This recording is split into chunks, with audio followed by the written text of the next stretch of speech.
Hoy sí, ¿me escuchan? ¿Sí? Sí. Ok. Entonces, bueno, decíamos la vez pasada de que para esta primera unidad, pues son el capítulo 1, capítulo 2, capítulo 3, capítulo 4 y capítulo número 5. El capítulo número 1, según el material, nosotros podemos ver ahí, por ejemplo, que nos habla de diferentes principios de economía, los cuales son fundamentales eh, para las personas, para las familias, para las empresas, para lo que es la toma de decisiones, ¿verdad? Entonces, eh, varios de estos principios que están por acá, pues vamos a ir hablando en el transcurso de todo este periodo acerca yo creo que de todos, pues de todos vamos a ir hablando. Sin embargo, algunos de ellos son más comunes que nosotros podamos hacer referencia, como es que las personas se enfrentan a disyuntiva, lo que es el costo marginal, por ejemplo, lo que es que las personas piensan en términos marginales, ¿verdad? La parte que está relacionada con los incentivos, por ejemplo, que las personas responden a los incentivos y eso es algo que todos nosotros lo vivimos. Estos 10 principios, eh, nosotros, por ejemplo, podemos aplicarlos casi todos, ¿verdad? A nuestra vida personal, pues. O sea, una disyuntiva es una elección entre esto o esto. Entonces, ¿cuál voy a tomar? ¿Cuál voy a elegir? ¿Verdad? Entonces, nosotros a diario nos enfrentamos en disyuntiva. Probablemente ustedes como estudiantes tenían una disyuntiva de que si metían esta clase a esta hora o a otra hora. Entonces, ya desde ahí eso es una disyuntiva, ¿verdad? Entonces, igual el costo de oportunidad, pues no es más que sacrificar algo con la intención de obtener otra cosa. Pues a eso se refiere el costo de oportunidad.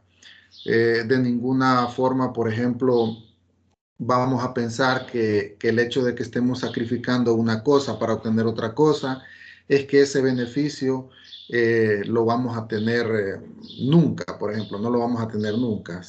Probablemente el beneficio puede verse reflejado por etapas, logrando un producto al final, ¿verdad? Entonces, nosotros como personas, pues casi a diario, podemos aplicar muchos de estos principios de lo que es la economía. Sin embargo, vamos a aprender algunos conceptos dentro de la economía que realmente pueden ser hasta nuevos, pues, de alguna forma. ¿Va? Hay un concepto que a mí siempre me gusta mucho y es algo que realmente nosotros como personas debemos de aplicarlo a nuestro diario vivir y es el concepto, por ejemplo, de eficiencia, ¿verdad? Cuando una persona es eficiente, cuando una persona es eficaz. Son dos conceptos muy diferentes, eficiencia y eficaz, ¿verdad? Entonces, estos dos conceptos son fundamentales para la toma de decisiones. Ambos son buenos, pero hay uno que es mucho mejor que el otro, ¿verdad? Entonces, dentro de la frontera de posibilidades de producción, nosotros tomamos el concepto de lo que es eficiencia, pero también podemos tomar el concepto en nuestra vida personal, en nuestra vida profesional, el de eficaz, ¿verdad? Entonces, de eso nos habla en términos generales lo que es el capítulo número 1 de los 10 principios de la economía, ¿verdad? Eh, Algo bien importante es que el comercio puede mejorar el bienestar, dice, de todo el mundo. O sea, no me cabe a mí pensar de que alguien diga que el comercio no beneficia. Simple y sencillamente yo creo que hay que saber negociar, ¿va? Todo parte de poder de negociación para que nosotros nos podamos beneficiar del comercio. Y al final, el comercio es muy importante, simple y sencilla razón. Imagínense de que nosotros tuviéramos que comprar todo lo que nosotros consumimos dentro del territorio nacional de lo que se produce. Realmente no nos daríamos algunos gustos teniendo la capacidad económica para poderlo hacer, ¿verdad? Entonces, el comercio juega un papel muy importante dentro de lo que es la producción nacional de una economía. También podemos ver, por ejemplo, otro de los principios, los estoy tomando así al azar. Dice que el nivel de vida de un país depende de la capacidad que éste tenga para producir bienes y servicios. O sea, los países, entre más produzcan, se posicionan mejor en una economía. Entonces, nosotros podemos entrar, por ejemplo, a la página de Banco Central de www.bch.com, ¿verdad? Y podemos encontrar en la página de Banco Central, por ejemplo, cuánto es nuestro Producto Interno Bruto. Y que nosotros estamos, por ejemplo, en miles de millones de dólares, vamos a decir, pues, ¿verdad? O del empira. Pero las grandes potencias son billones, son trillones lo que producen. Entonces, eso hace que un país sea mucho más competitivo. Entonces, es por eso de que todos los gobiernos, de alguna u otra manera, buscan incentivar una de las variables fundamentales en lo que es la economía, como es la productividad, como es la inversión, por ejemplo. ¿Va? Entonces, que voy a generar tantos empleos, que voy a beneficiar tantos microempresarios con este tipo de proyectos, con este tipo de prebendas fiscales que el gobierno pueda tener. Entonces, cuando hablamos del nivel de vida de un país, es, por ejemplo, las condiciones monetarias a las cuales nosotros podemos tener acceso a.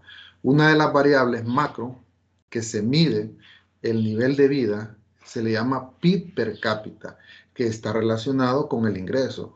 No sé si ustedes, por ejemplo, han escuchado decir comúnmente, en Honduras se vive con $1, con $2 diarios, ¿verdad? Yo creo que esa es una característica que nosotros hemos venido viendo, de que nuestras economías están muy, pero muy por debajo de lo que es una media de ingresos salariales, ¿verdad? Entonces, allá podemos ver una economía a término medio y que probablemente el ingreso per cápita puedan ser diario, por ejemplo, $100, ¿verdad? $100, pueden ser $50. Y nosotros, ¿cuánto? $1, $2, ¿verdad? Si un jornalero, por ejemplo, en promedio gana 100 lempiras diarios. Entonces, ese nivel de vida está ligado a muchas variables. Eh, Hablando de lo que es inversión, lo cual esto es una variable que genera empleo en cualquier país que nosotros nos podamos ubicar. Y otro de los principios que vamos a hacer mucha referencia es un principio que está ligado, por ejemplo, con lo que es la inflación, ¿ya? Lo que es la inflación. Y por eso el principio número 9 hace referencia a que el gobierno imprime demasiado dinero, los precios suben. No es motivación alguna para nosotros, por ejemplo, saber que se está imprimiendo una nueva denominación de moneda, ¿verdad? Eso implica que las tasas de inflación son elevadas y que es una forma de poderlo contrarrestar a través de una política monetaria por parte de lo que es el Banco Central de Honduras. Entonces, mire, si hay mucho circulante, genera inflación. Y si hay poco circulante, también eso genera inflación. Entonces, se busca un equilibrio en la macroeconomía para mantener a unos niveles adecuados lo que es la inflación y lo que es el desempleo. Entonces, más adelante vamos a ver algo en la cual nosotros, por ejemplo, no podemos ver nunca los niveles de desempleo igualados con las tasas de inflación. Siempre van a estar como una balanza, ¿verdad? Ambos, porque es difícil tenerlo acá. Algunos niveles de equilibrio, por ejemplo, nosotros solo los podemos ver en papel, ¿verdad? Pero en lo que es la vida diaria, ¿verdad? Es bien complicado alcanzar esos niveles de equilibrio. Entonces, a grosso modo, esos son parte de algunos de los principios que estaba ahí hojeando el material, ¿verdad? Para que ustedes igual ya ponerle un poquito más de atención, detenerse, empezar a leer. El principio número 10 dice, a corto plazo la sociedad se enfrenta a una disyuntiva entre lo que es la inflación y el desempleo. Es lo que les decía, pues. Entonces, las decisiones, las decisiones en economía, jóvenes, se tienen que tomar para ayer. O sea, ninguna decisión se va a empezar a decir, la vamos a empezar a tomar dentro de un mes, dentro de 2 meses, dentro de 3 meses. Las decisiones son de manera inmediata. Yo siempre digo, para ayer es pensando en que lo tenemos que hacer lo más pronto posible, ¿verdad? Porque las fluctuaciones, los ciclos económicos son tan volátiles que provocan mucha desestabilización en lo que es la economía de cualquier país cuando una variable se sale del control macroeconómico. Entonces, eso hay que tener mucho, mucho cuidado, ¿verdad? Mucho cuidado. Entonces, eso es en ese primer capítulo. El capítulo número 2 que nos habla de pensando, dice, como un economista. Yo sé de que están llevando esta clase y no es que ustedes están siendo formados para ser economistas. Eh, esta tarea que nosotros tenemos de pensar como economista, vemos el mundo de otras maneras que como lo pueda ver un administrador, que como lo pueda ver un contador. O sea, analizamos otro tipo de variables para la toma de decisiones, ¿verdad? Y eso lo vamos a ver en el transcurso de este periodo, de que pensar como un economista realmente conlleva muchas veces convertirnos en sociólogos, en filósofos, eh, en, en, escritores, qué sé yo, para hacer algo mejor, pues, hacer algo mejor y no solo analizar un número fríamente, como lo analiza un contador, ¿va? Que 2 más 2 son 4 y ya, y yo tengo que justificar esos 4 como sea, pues, para estar cuadrado. Entonces, nosotros aquí vemos otros elementos para la toma de decisiones. Dentro de este capítulo hay algunos conceptos, algunos apartados que son muy importantes, por ejemplo. Dentro de esto, por ejemplo, nosotros entendemos que el campo de lo que es la economía, por ejemplo, utiliza su propio lenguaje. De igual forma, por ejemplo, un médico utiliza su propio lenguaje, un abogado, por ejemplo, utiliza un lenguaje adecuado y correcto, hablando de la parte de la jurisdicción o de las leyes, lo que es un matemático, por ejemplo, qué sé yo, empieza a hablarle por ejemplo, vectores, de ecuaciones diferenciales, de integrales, qué sé yo, y empieza a armarle un mundo en base al conocimiento como matemático, un filósofo, un sociólogo, un artista. Entonces, cada quien utiliza el lenguaje de acuerdo a lo que tiene, pues, a lo que está viviendo en su momento. Pero nosotros, por ejemplo, los economistas, utilizamos algunos elementos que son sumamente importantes, ¿verdad? Para eh, analizar mejor la situación, ¿verdad? Siempre les he dicho que en economía, mover una variable, eso implica mover un montón de cosas, ¿verdad?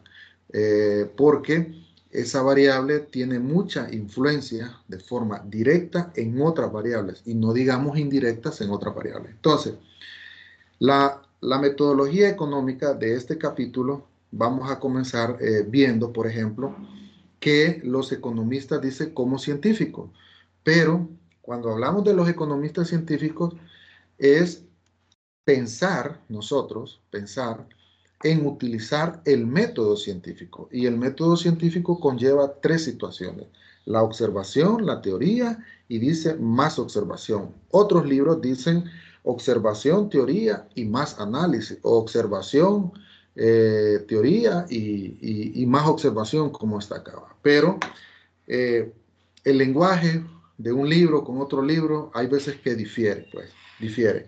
Sin embargo, cuando nosotros aplicamos el método científico, vemos ahí en la lectura el famoso Isaac Newton, que dice se quedó intrigado, dice, al ver, dice, cómo caía una manzana de un árbol y empezó a escribir, ¿verdad? Lo que es la teoría de la gravedad. Pues. Entonces, este señor se hizo tan famoso que no hubo manera de poder objetar el funcionamiento de lo que era la teoría de la gravedad y la aplicación de la misma a otras ciencias, ¿verdad? Aparte de la economía, ¿verdad? De lo que es esta teoría de la gravedad, a la física y a otras que puedan existir, ¿verdad? Entonces, algunas de estas formas, ¿verdad? Que nosotros como economistas utilizamos es el método científico. Y desde chiquito, desde que nosotros estamos en la escuela, la utilización del método científico, nosotros lo empezamos a ver desde primer grado, no sé si tal vez en el kinder, pero eso nosotros lo empezamos a ver cuando, por ejemplo, decía nuestra maestra, por ejemplo, de ciencias naturales, por ejemplo, me traen un granito de frijol, me traen un vasito, me traen un algodón, que aquí vamos a ver algo. ¿Y qué hacíamos? Mojábamos el algodón, poníamos el granito de frijol, ¿verdad? ¿Verdad? Y lo metíamos adentro de un recipiente, de un botecito, lo tapábamos y íbamos viendo aquel proceso de germinación de lo que era esa planta, que comenzaba con aquella semillita y nosotros pequeños, yo recuerdo haber hecho eso hace mucho tiempo, que íbamos todos los días a ver nuestro bote, que era lo que estaba pasando. Entonces, desde ahí, por ejemplo, empezamos a aplicar un método científico de observar. Al momento de observar, nos vamos a hacer algún tipo de anotaciones y luego volvemos a observar cuáles son esos cambios que se van haciendo. Entonces, el método científico, aunque nosotros en aquel momento, cuando teníamos 5 o 6 años, no sabíamos qué era el método científico y qué era lo que contenía el método científico y para qué nos servía. Nosotros hoy aquí en la universidad, el método científico es muy importante, ¿verdad? Es muy importante para poder investigar, por ejemplo. Toda investigación requiere de un método científico. Entonces, la universidad trabaja mucho en esta parte de las investigaciones. Entonces, por ejemplo, algo relacionado con el método científico, por ejemplo, dentro de lo que es la economía, nosotros podemos ver que el incremento de los precios conlleva, por ejemplo, a elaborar una teoría sobre la inflación, porque no es algo normal, por ejemplo, que los precios vayan subiendo y subiendo y subiendo. Y sabemos el impacto que esto puede generar sobre otras cosas. Pues. Entonces, el método científico nosotros lo podemos aplicar de esa forma. Pues. Entonces, al final, la utilización del método científico, quiera o no quiera, siempre se va a dar en todas las ciencias, diría yo, que puedan existir. Otro de este tipo de formas de ver cómo funciona la economía, tenemos el papel de los supuestos. El papel de los supuestos es sumamente importante. ¿Por qué razón? Porque nosotros, por ejemplo, no podemos identificar un problema y saber que ese problema, por ejemplo, está presente en 10 países, ¿verdad? Y que forzosamente nosotros tenemos que tomar en cuenta esas economías de esos 10 países. Entonces, el papel de los supuestos tiene una tarea fundamental y es simplificar un mundo complejo, lo que hace más fácil poder entender o comprender ese tipo de situación. Entonces, probablemente si hay 10 países, por ejemplo, con los mismos problemas que se están presentando, producto de que las economías son similares, basta con tomar 2 o 3 países para poder hacer ese análisis, pues, y de esa manera nosotros podemos aplicarlos a los otros países, conociendo de que ese tipo de variables macroeconómicas y variables micro que nosotros hemos estudiado son similares en estos países porque tenemos economías muy similares. Por ejemplo, analizamos una situación de pobreza, por ejemplo, buscamos los indicadores nuestros de pobreza, nosotros dónde estamos, qué tipo de pobreza, cuánto es el porcentaje que tenemos de pobreza extrema, de una pobreza normal, y buscamos otros países de Latinoamérica, por ejemplo, que andemos muy similares en esos indicadores, para que esa investigación que nosotros elaboramos realmente sea válida, pues, y sea congruente con la realidad de estos países. Entonces, el papel de los supuestos eh, ayuda a podernos centrar de una mejor manera en ese problema que nosotros estaríamos tratando o evaluando. Por ejemplo, otro papel, otra manera de examinar lo que es la economía, por ejemplo, son los modelos económicos. Y ya partiendo de aquí, de los modelos económicos, es donde nosotros empezamos a ver la teoría con la práctica, ¿verdad? Uno de ellos, por ejemplo, que tenemos nosotros es, por ejemplo, el diagrama del flujo circular. Entonces vemos en ese diagrama, que usted lo puede ver, pues, que lo puede ver, no sé si está por la página que 29 o 30 de su, de su material, vemos la importancia de este diagrama circular.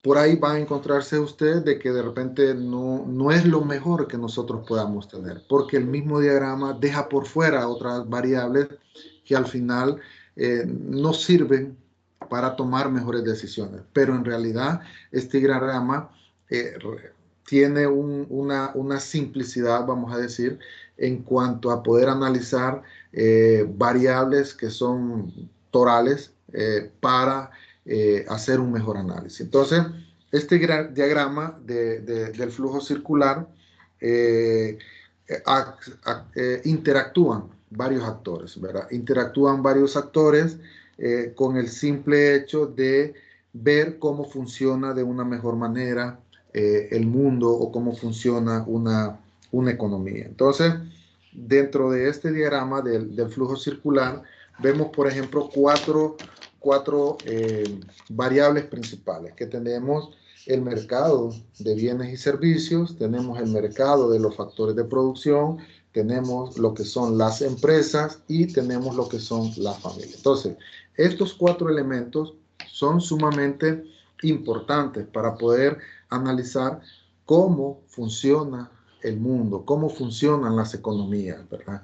Y vemos, por ejemplo, de que eh, dependiendo la posición como nosotros nos encontremos en este diagrama del flujo circular, vamos a encontrar de quién le proporciona a quién. Por ejemplo, las empresas necesitan de los factores de producción.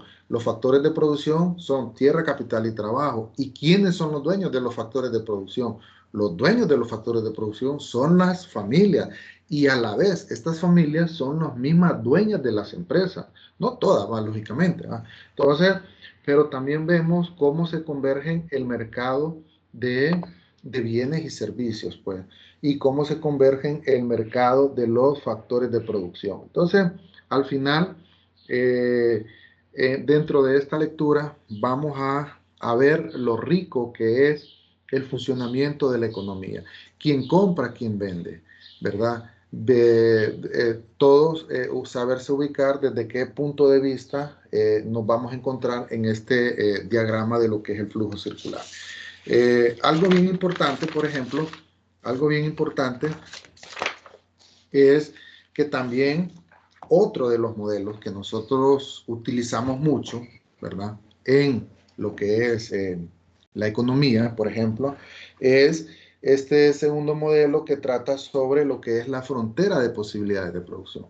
Sin embargo, aquí nosotros dentro de la frontera de posibilidades de producción empezamos a tocar, por ejemplo, algunos de los principios que nos sirven, pues, para poder hacer un mejor análisis. Entonces, uno de ellos es que nos enfrentamos a disyuntivas. Otro de ellos es la aplicación del costo de oportunidad, ¿verdad?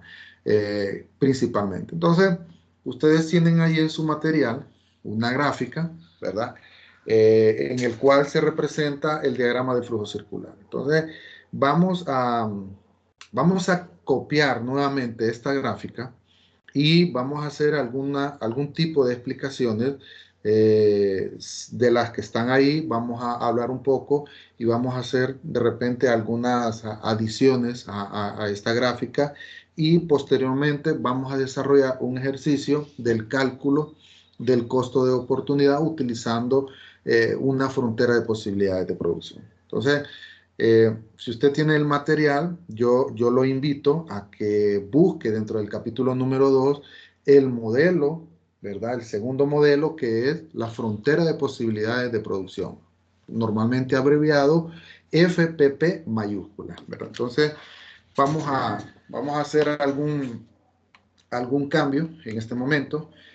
Vamos a ubicarnos un poquito mejor la cámara de la computadora, así es que solo permítame un momento.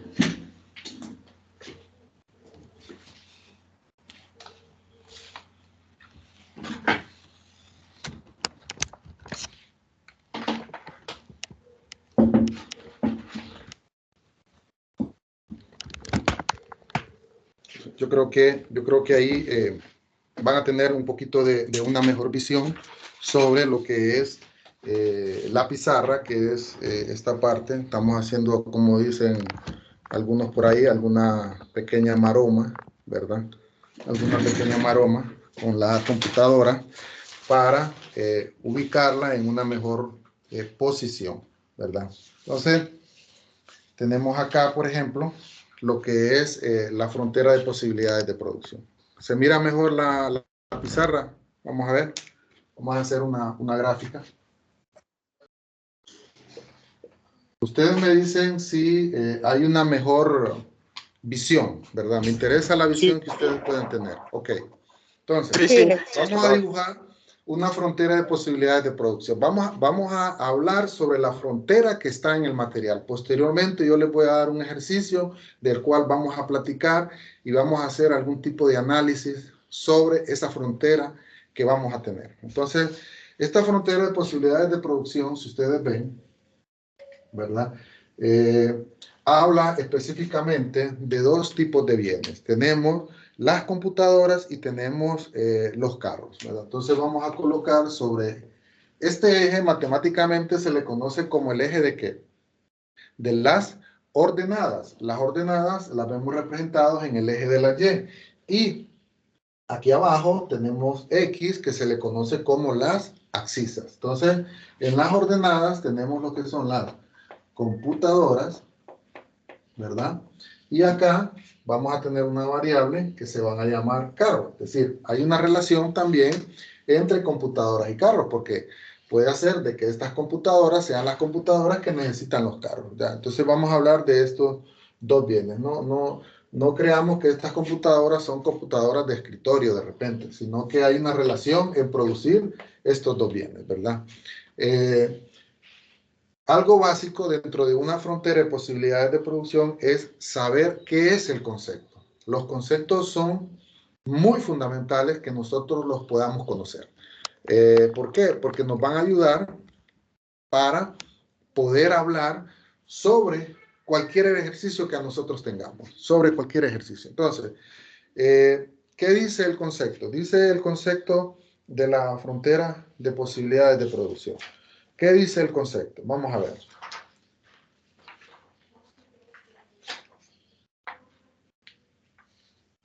Vamos a ver. Dice Quiero que buscar muestra algo por combinaciones acá. de productos. Diga. Dice la frontera de posibilidades de producción muestra las combinaciones de productos, en este caso automóviles y computadoras, que es del ¿Sí? tema que estamos hablando. Sí. Entonces, una frontera de posibilidades de producción nos va a mostrar una combinación de productos. Ahora bien, tenemos estos dos productos. Ahora, estos dos productos, nosotros los podemos ver acá, por ejemplo, que tenemos este punto que está acá, ¿verdad?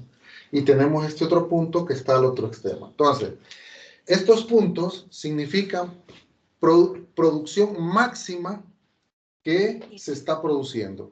Ahora, esta producción máxima está, vamos a decir, ligada, ¿verdad?, a los factores de producción a la cual se tiene acceso en esta economía. Es decir, si yo produzco, por ejemplo, como dice ahí, 3.000, por ejemplo, computadoras, ¿verdad? Si yo produzco 3.000 computadoras, si yo produzco 3.000 computadoras y produzco de este lado 1.000 carros, quiere decir que utilizando todos esos factores que esta economía tiene, ¿verdad?, estas van a ser las cantidades máximas de producción.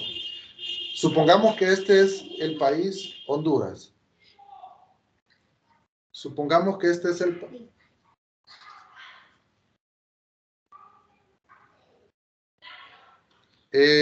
Solo un momentito, creo que me buscan, permítanme. Ok, Rick. Ok, ya no. Eran un par de compañeros que estaban ahí. Ok, ¿verdad?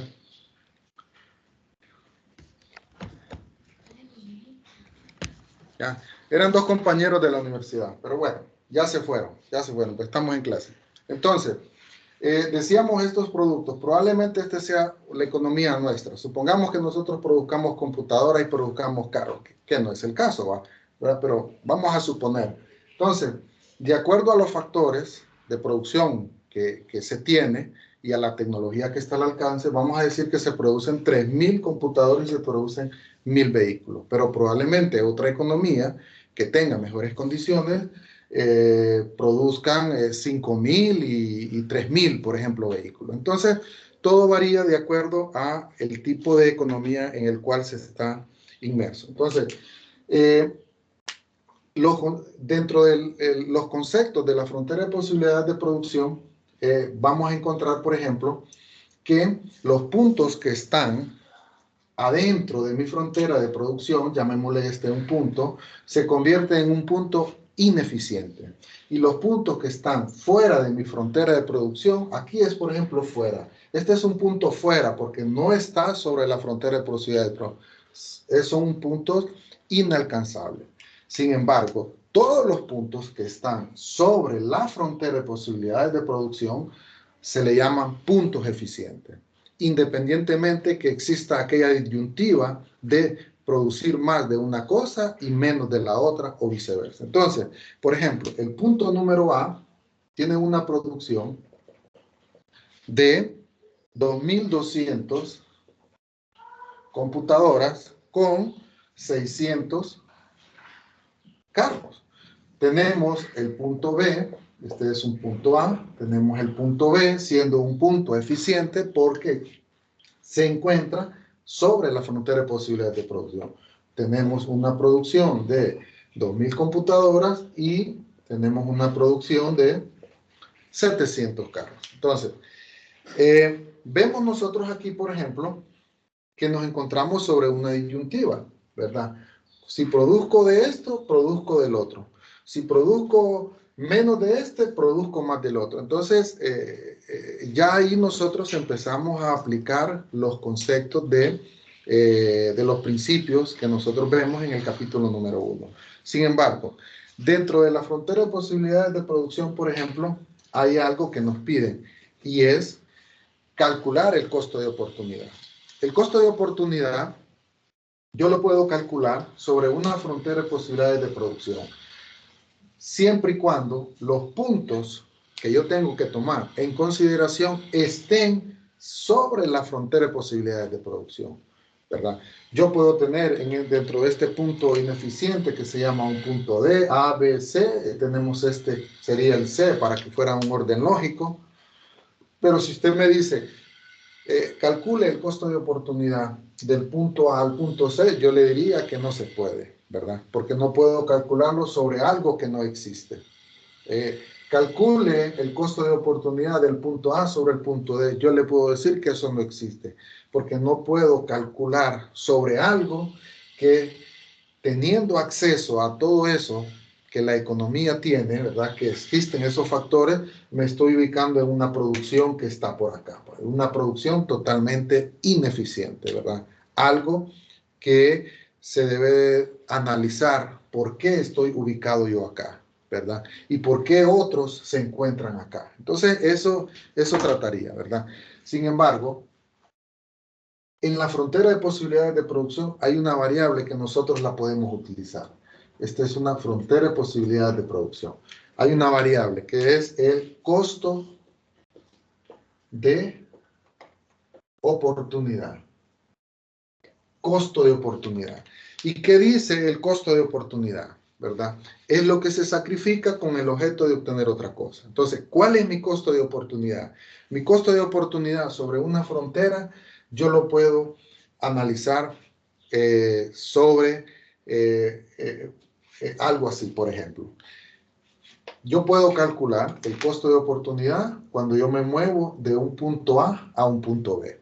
¿Verdad? Pero también yo puedo calcular mi costo de oportunidad cuando yo me muevo de B a A. O sea, no necesariamente los costos de oportunidad los voy a calcular, vamos a decir, de arriba hacia abajo. Pero le vamos a poner un poquito de algo más, por ejemplo. Este punto que está acá, ¿está sobre mi frontera de posibilidades de producción? Claro que está. Entonces, vamos a decir que tenemos A, B, C, D. Le voy a colocar aquí E y le voy a colocar aquí F a este otro punto. Eso me indica que si yo produzco 3.000 computadoras, estoy produciendo 0 de la otra variable. Y si lo hago al contrario, si yo produzco 1.000 carros, estoy produciendo 0. O sea, siempre elijo producir de un bien y de otro bien. Como puedo destinar todos mis factores, todos mis recursos a producir solo de una cosa, o busco un equilibrio entre dos cosas, ¿verdad? Siempre y cuando yo me ubique sobre mi frontera de posibilidades de producción. Entonces, vamos a ver. Si tenemos, por ejemplo, acá, del punto A al punto B, la pregunta sería, ¿cuál es el costo de oportunidad en el punto A? O yo lo puedo decir también, ¿cuál es el costo de oportunidad cuando yo me muevo de A a B? Estoy queriendo decir cuál es mi costo de oportunidad en el punto A. Y esta respuesta está en el material, está en el material. Y yo quiero que me sigan ustedes ahí, por ejemplo, de donde está la gráfica número 2, por ejemplo, en la siguiente página, ustedes van a ver al centro de la lectura de esa página, cómo calcular el costo de oportunidad, ¿verdad? Entonces, quiero que me sigan con esto. Dice, por ejemplo, dice, cuando la economía se traslada del punto A al punto B, se sacrifican 200 computadoras con el objeto de obtener 100 autos adicionales. Cuando la economía se traslada del punto A al punto B, se sacrifican 200 computadoras con el objeto de ganar 100 autos adicionales. Es decir, yo voy a pasar de un 2200 a un 2000 para poder generar más vehículos de un 600 a un 700. Es decir, aquí yo tengo Sobre este lado tengo 200 computadoras que voy a sacrificar y que voy a ganar 100. Pero continúa diciendo por ahí, dice, dicho de otra manera, el costo de oportunidad de cada carro son 2 computadoras. Pero aquí hay algo bien importante. Si ustedes ven la primera parte, por ejemplo, que dice, entonces nos indica que el costo de oportunidad de 100 carros son 200 computadoras y lo vamos a transcribir aquí, decir, en el punto A, ¿verdad? Vamos a decir que el costo de oportunidad de, ¿qué? Dice ahí, el costo de oportunidad de 100 carros son 200 computadoras. Me gusta esta lectura porque esta lectura la tengo que analizar y poder entender o comprender qué me quiere decir. Entonces, vamos a ver. Vea usted que cuando nosotros redactamos el costo de oportunidad, estamos colocando de entrada lo que nosotros estamos ganando y después estamos escribiendo lo que estamos dejando de hacer. En este caso, el costo de oportunidad de 100 carros son 200 computadoras. Los 100 es lo que yo gano, vamos a decir, y los 200 es lo que yo estoy sacrificando. Entonces, esto es el costo de oportunidad en el punto A, o cuando yo paso de A a B. O sea, es lo mismo. A o de A a B implica esto, ¿verdad? Implica esto. La otra pregunta sería, que no está en el material, pero que también es válido poderla contestar. Decir, ¿cuál es el costo de oportunidad en el punto, vamos a decir, de B a A? Aquí yo lo tengo que expresar de B a A, porque si yo le digo, en el punto B, el punto que sigue después de B es F. Entonces, entendería yo, si me preguntaran en el punto B, decir que lo que voy a tomar es este valor y este valor, ¿verdad? Porque hay una secuencia. Entonces, cuando yo lo dirijo, es decir, de B a A, estoy queriendo identificar mi costo de oportunidad cuando yo me muevo de B a A. De B a A. Entonces, igual, lo puedo redactar. Y al redactarlo, ¿qué es lo que voy a tener? O sea, igual, voy a escribir el costo de oportunidad de raya. La variable que voy a tener son raya y voy a escribir la variable. Entonces, cuando yo me muevo de B a A, ¿qué es lo que estoy ganando? ¿Qué estoy ganando? ¿Ah? ¿Qué variable? Computadora. Es de 200 computadoras. ¿Son cuántos? 100 autos. Correcto. Son 100 autos, ¿verdad? Entonces, acuérdese que aquí estoy representando lo que gano y lo que estoy sacrificando. Normalmente, por ejemplo, ustedes si pueden ver algunos videos, que están subidos ahí en la plataforma, son más fáciles en el sentido de que lo que se está contestando es, por ejemplo, decir, cuando yo paso de este punto o de esta opción o de esta alternativa, de tal a tal, mi costo de oportunidad es 2. O sea, solo estoy representando el valor de lo que yo estoy ganando. Pero si ya, por ejemplo, me tocaría a mí escribir o redactar el costo de oportunidad, lo tendría que hacer de esta manera, ¿verdad? Entonces, todo pasa dependiendo del tipo de ejercicio que se esté planteando. Entonces, por eso es bien importante la teoría. Esto usted lo encuentra en la teoría, ¿verdad? Esto lo encuentra en la teoría. Ya la parte matemática, pues es adicional a lo que es la teoría. Pero comprender la teoría nos ayuda en gran manera a poder desarrollar cualquier tipo de ejercicio. Entonces, igual, le puedo quedar de tarea, por ejemplo, que usted venga y diga en su casa, calcule, por ejemplo, el costo de oportunidad cuando yo me muevo, por ejemplo, de B a F, por ejemplo. Puede ser que usted encuentre el costo de oportunidad. También puede ser, por ejemplo, que calcule el costo de oportunidad cuando usted pasa, por ejemplo, de E a A. o viceversa, de A a E. O sea,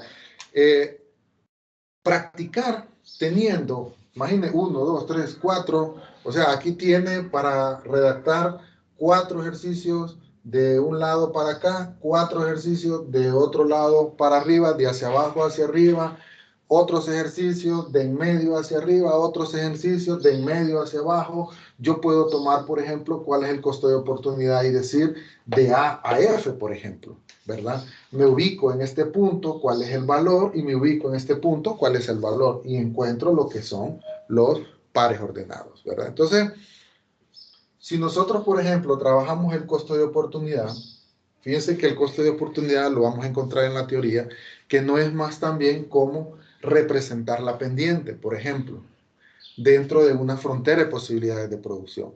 Y, por ejemplo, si yo quiero representar la pendiente dentro del apéndice del capítulo número 1, por ejemplo, le habla sobre ese concepto de pendiente. Y le voy a explicar algo así rapidito, por ejemplo. Yo puedo ver, por ejemplo, de este punto a este punto, cómo es este tramo, por ejemplo, de esta curva. Le voy a decir algo. O es inclinado o es plana. En relación, por ejemplo, si yo agarro de este punto a este punto, yo veo, por ejemplo, que aquí se viene más plana y que esta parte para aquí se vuelve más inclinado. Entonces, todo eso hace referencia a lo que es la pendiente. Cuando yo me ubico de un punto a otro punto, identifico que si la curva es plana o que si la curva es inclinado, voy a ver reflejado en los cálculos si mi pendiente es mayor o es menor, ¿verdad? Entonces, eso lo podemos hacer con la fórmula de la pendiente, que al igual esos resultados también me van a traer consigo mismo valores semejantes a lo que son mis costos de oportunidad. Entonces, esto lo vamos a ver cuando estemos hablando de lo que es oferta y demanda para lo que es el cálculo de la pendiente. Pero igual, en una frontera de posibilidades de producción, esa explicación, ese cálculo se puede trabajar, se puede trabajar. Ok, voy a borrar lo que es lo que estamos aquí en la pizarra para que veamos un corto ejercicio.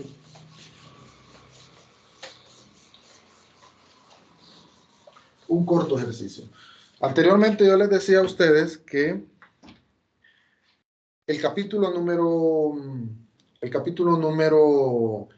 3 tiene mucha similitud con el capítulo número 2. Y si, por ejemplo, nosotros nos vamos al capítulo número 3, en los problemas y aplicaciones que tenemos del capítulo número 3, usted tiene el material ahí. Por ejemplo, hay un primer ejercicio que nos da una excelente explicación sobre lo que es el concepto del costo de oportunidad, del cual nosotros lo podemos trabajar. Entonces, yo tengo impresas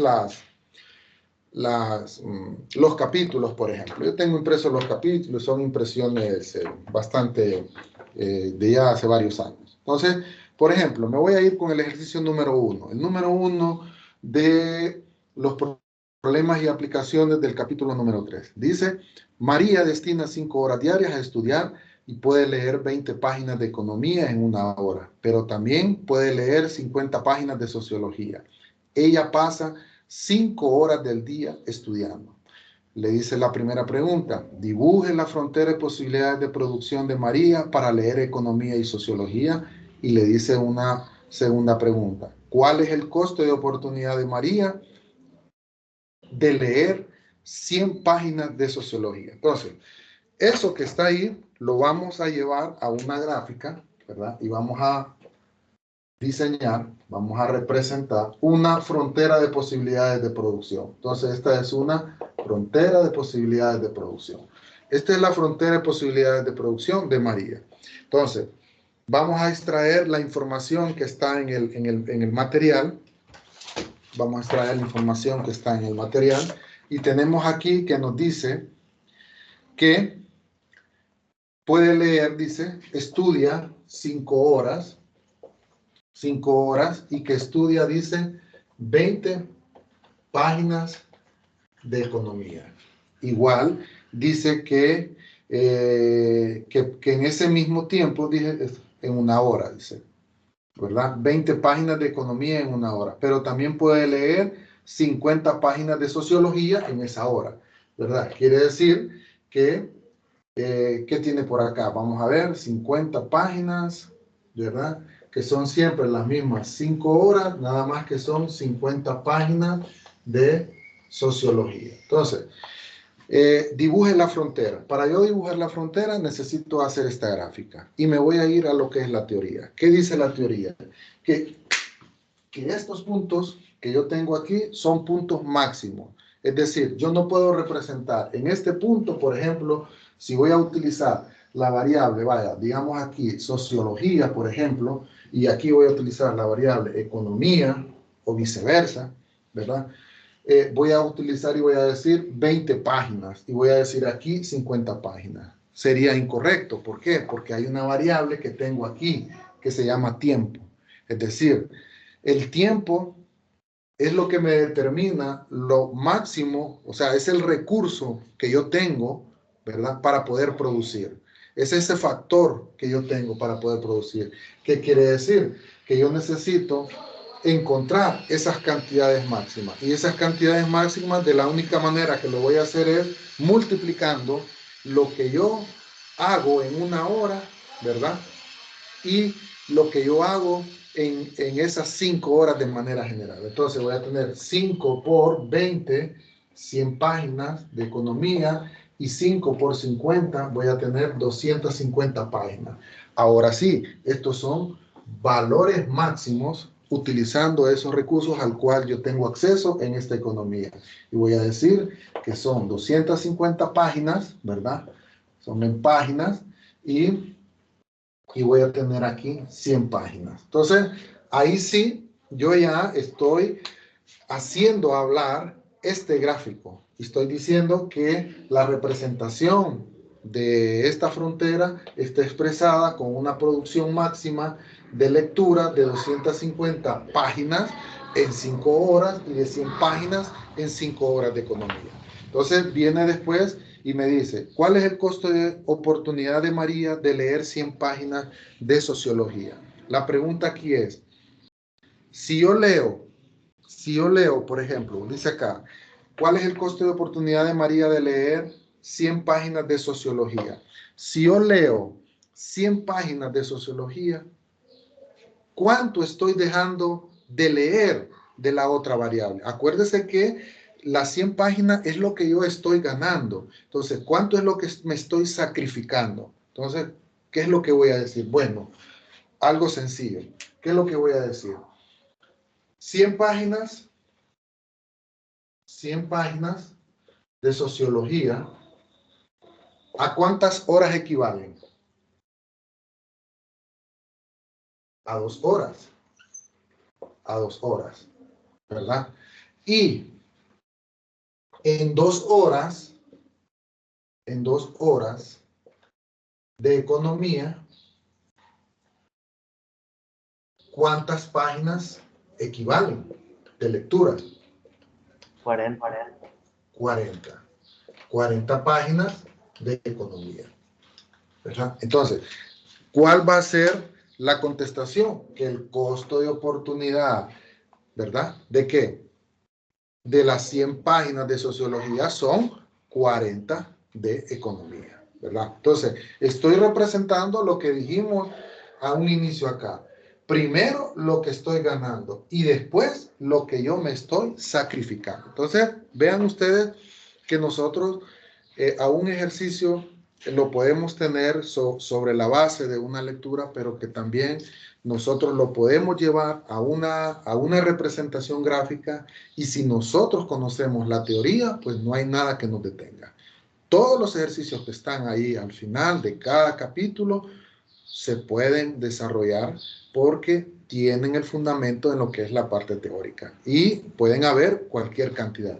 Yo a este ejercicio, por ejemplo, le puedo poner otras cosas, ¿verdad? Le puedo poner otras cosas, le puedo decir, represente un punto eficiente, un punto ineficiente, un punto inalcanzable, y le puedo decir, represente de manera hipotéticamente, o sea, allá cada quien lo va a hacer como quiera, 2 puntos, sobre la frontera de posibilidades de producción y calcule el costo de oportunidad entre ambos puntos, por ejemplo. Entonces le estoy diciendo un punto acá, otro punto acá, y usted va a calcular el costo de oportunidad cuando yo me muevo de este punto a este punto y de este punto a este punto, ¿verdad?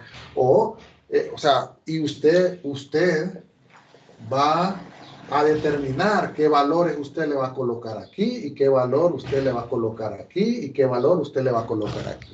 Porque cada cabeza piensa diferente, ¿verdad? Cada cabeza piensa diferente. Bueno, como decimos nosotros, cada cabeza es un mundo. Entonces, estas cosas se basan y parten de lo que nosotros conozcamos en la teoría. O sea, la teoría, jóvenes, para mí es fundamental poderla interpretar, poderla analizar. Hay algunos casos que se presenta más de una opción por el análisis que es abierto, por ejemplo, y de repente se puede ver desde otro punto de vista, siempre ligado con el ejercicio. Pero la teoría es fundamental que nosotros la podamos conocer. Entonces, me quedo con esto, espero de que los 37 que estamos hoy conectados hayamos comprendido lo que es el capítulo número 1, el capítulo número 2 y posteriormente en las siguientes clases vamos a ir hablando más y más algunos conceptos relacionados con este capítulo y con los siguientes capítulos. Ya son las 2, ahorita ya vamos a terminar la clase porque vamos a otro momento, así es que en el ejercicio anterior les queda de tarea practicar esos otros puntos de cálculo de costo de oportunidad y de repente, como yo borro, ¿verdad? Yo no tengo esto, podemos ver esos resultados en la próxima clase y compararlos si a alguien le dio igual o le dio diferente. Entonces, eso es muy, muy sencillo, muy rápido poderlo evacuar. Así es que, buenas tardes, jóvenes, y nos vemos en otra ocasión. Buenas tardes. Buenas tardes.